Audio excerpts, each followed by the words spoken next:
মানভূম বইটা, সেই বইটা যদি আপনারা পড়েন আপনাদের রক্তে শিহরণ যাবে, গায়ে শিহরণ যাবে। যে 1942 সালে ভারত ছাড়ো আন্দোলনে কিভাবে আমাদের এলাকার মানুষেরা জোটবদ্ধ হয়ে সংঘবদ্ধ ভাবে ইংরেজ শাসনকে উচ্ছেদ করার জন্য একটা বিরাট বড় প্রতিজ্ঞা করছে যে মানবাজার থানা আমরা দখল করব, মানবাজার থানাটাকে আমরা তাড়িয়ে দিব। ইংরেজ পুলিশের বিরুদ্ধে লড়াই করা কখন যারা করেছিলেন তারা ভালোভাবে জানতেন যে তাদের সঙ্গে লড়াই করা মানে মৃত্যুবরণ করা। তারা কিন্তু সেই মৃত্যুকে পায়ের ভিত্তি বলে করে তারা কিন্তু সেই আন্দোলনে যোগদান করেছিলেন এবং গোবিন্দ মাহাতো, চুনারাম মাহাতো সেখানে মৃত্যুবরণ করেছিলেন, গিরিশ মাহাতো আহত হয়েছিলেন, হেম মাহাতোর পিঠে গুলি লেগেছিল, আরো অনেক স্বাধীনতা সংগ্রামী সেখানে আহত হয়েছিলেন। আজকে দুঃখের বিষয় যে ইতিহাস কিন্তু তুলে ধরা হচ্ছে না, ইতিহাস আমরা তুলে ধরতে পারছি না এবং সেক্ষেত্রে আমাদের দুর্বলতা আছে, আমাদের নিজেদেরও দুর্বলতা আছে। আমরা নিজেদের শহীদকে আমরা সম্মান দিতে পারি না।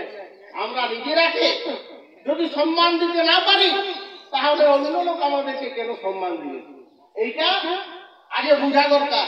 যে বিষয়টি আজকে মহাদেব দা, আজকে আমাদের মাঝিরা গ্রাম পঞ্চায়েতের সদস্য সদস্যবৃন্দ এলাকার মানুষ আজকে এটা উপলব্ধি করেছেন বলে আজকে গ্রাম পঞ্চায়েতের পক্ষ থেকে মানে সরকারের পক্ষ থেকে সরকারি ভাবে কিন্তু এখানে গোবিন্দ চুনারামের মূর্তি আজকে প্রতিষ্ঠিত হলো। আমি ধন্যবাদ জানাবো সবাইকে। মানভূমের স্বাধীনতা সংগ্রামের ইতিহাস আমরা কম বেশি সবাই জানি যে মানভূমের ভাগলপুর সেন্ট্রাল জেলে কত যে জেলবন্দি ছিল তার ইতিহাস তো আমরা তার রেকর্ড আমাদের কাছে আছে। আজকে সেই দিক থেকে যদি বলতে হয় তাহলে মানভূমের মধ্যে বিশেষ করে মানবাজার এলাকা কিন্তু স্বাধীনতা সংগ্রামের ক্ষেত্রে মানভূম জেলাকে পথ দেখাইছিল এবং অগ্রণী ভূমিকা গ্রহণ করেছিল।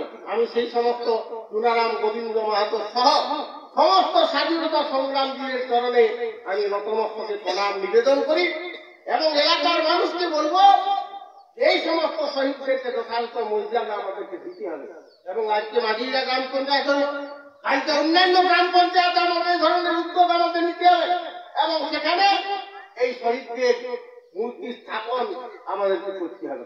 আমি আমার বক্তব্য দীর্ঘায়িত করবো না। আমাদের ভাস্করটা খুব সুন্দর একটা স্বাধীনতা সংগ্রামীদের নিয়ে একটা গান গাইলেন, কিন্তু গানটা ঢের লম্বা হয়ে গেল, অনেক লম্বা হয়ে গেল।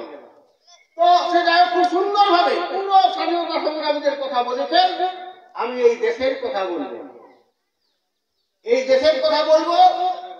আমি আমাদের সুনীল মাহাতো যে যার গানটা তিনি গাইলেন সে আমাদের কুর্মী ডেভেলপমেন্ট কালচারাল বোর্ডের চেয়ারপারসন এবং সেই কালচারাল বোর্ডের পক্ষ থেকেও এই ধরনের শহীদদেরকে মর্যাদা দেওয়া যায় এবং সেটা আমাদের মধ্যে আলোচনা হয়েছে।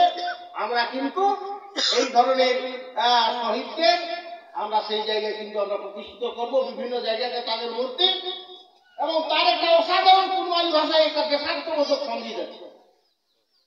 এই দেশ কি, কোন দেশে আমার জন্ম, সেই দেশের প্রকৃতি কেমন, সেই দেশের সংস্কৃতি কেমন, এক সুন্দর মানে অসাধারণ ভাবে মানে তার অসাধারণ কম্পোজিশন।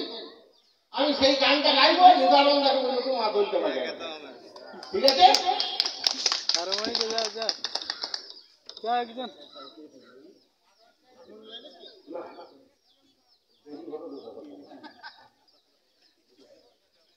under you.